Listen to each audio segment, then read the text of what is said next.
All right, have a block nearby. For these, we're going to work on some more compression drills and just really some strength in lifting. And it's going to involve a bunch. It's going to involve our legs moving. You're definitely going to feel it in your quads moving through the hip flexors. You're using different active muscles through your lower back and your core. You might even need 2 blocks of them by your side if you'd like, if you even want to hold them while you lift or anything like that. All right, so we can start just seated on the floor. If you need to even sit on a block, you can explore that, but I'm not sure how that would feel underneath you. So just work with what does feel good. Maybe a pillow might feel better since you're moving if you need to be elevated. Alrighty. So wherever you are, I want you to think about sitting tall. We're in this L shape, this seated fold, Dandasana. And I want you to put your hands down however they feel good. You might need a block if they don't reach. And we're going to think about lifting.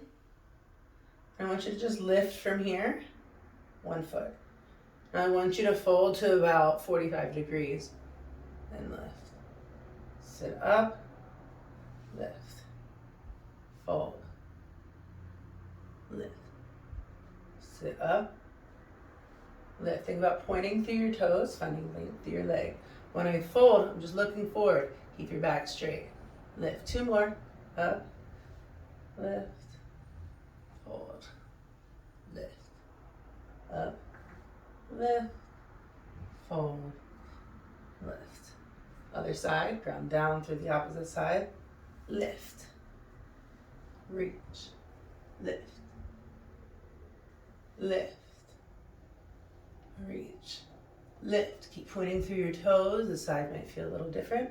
Keep your spine long as you lift. Notice where you're looking, if you're cranking your neck in opposite direction. See how your gaze affects that. 2 more. Lift, fold, lift, extend, lift, fold, lift, extend. Last time, lift, fold, lift, extend. Good job. We're going to open up now into our straddle.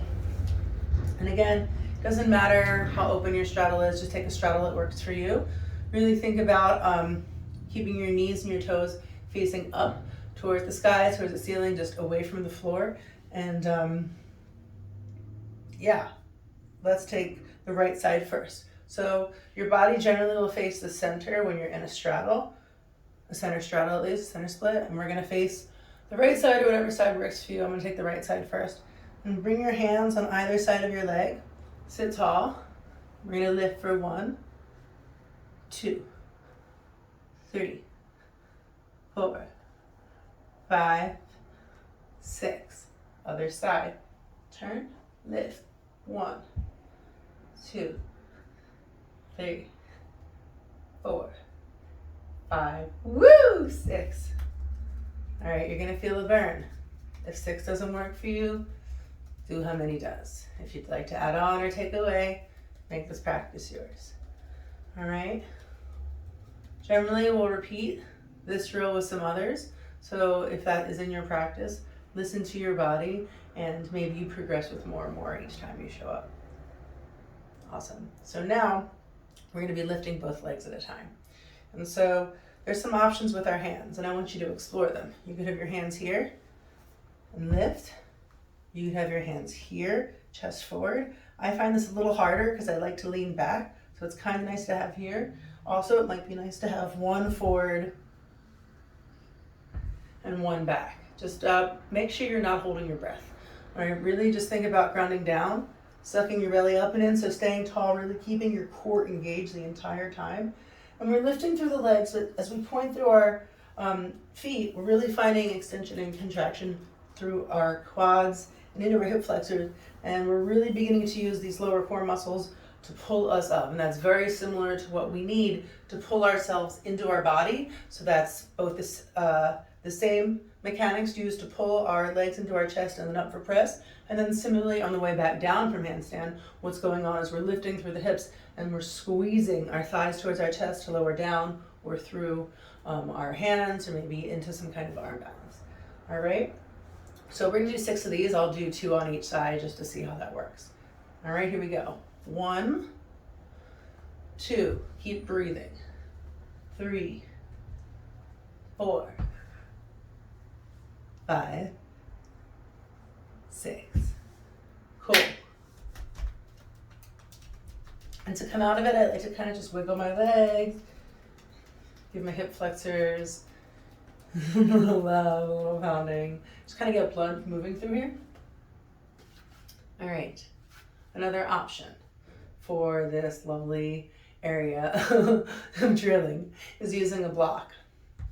Now you can do this either in your forward fold or in your straddle. Now notice the block has a bunch of layers. So we're going to be lifting over the block. So maybe you start on the bottom, and then you move to the middle, and then you move to the top. Cool. And so you can also do that from your pike with both feet together. Maybe hands a little wider.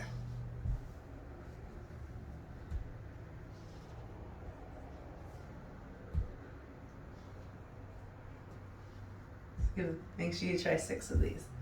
All right, so there it is from pike. And you can find options that are just creative of where you want to put the block to flutter your legs.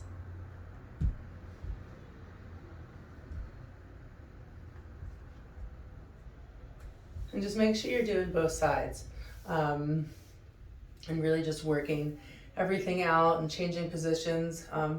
It's a really fun time to have a prop to play with and to have something to focus on. When it starts to burn, it just gives like some understanding into what I'm doing here. All right, I see this obstacle. I need to find a way to extend my leg and create extension to lift it over this space in here. And so it also really allows me to see my body in space, and it increases my proprioception with how I can move my legs in this position and then more when I'm upside down. Awesome, have fun playing, and look for the progressions in some of the programs to come, which are gonna give us ways to fit these drills into the rest of our practice and really build a strong dynamic practice. Looking forward to working with you.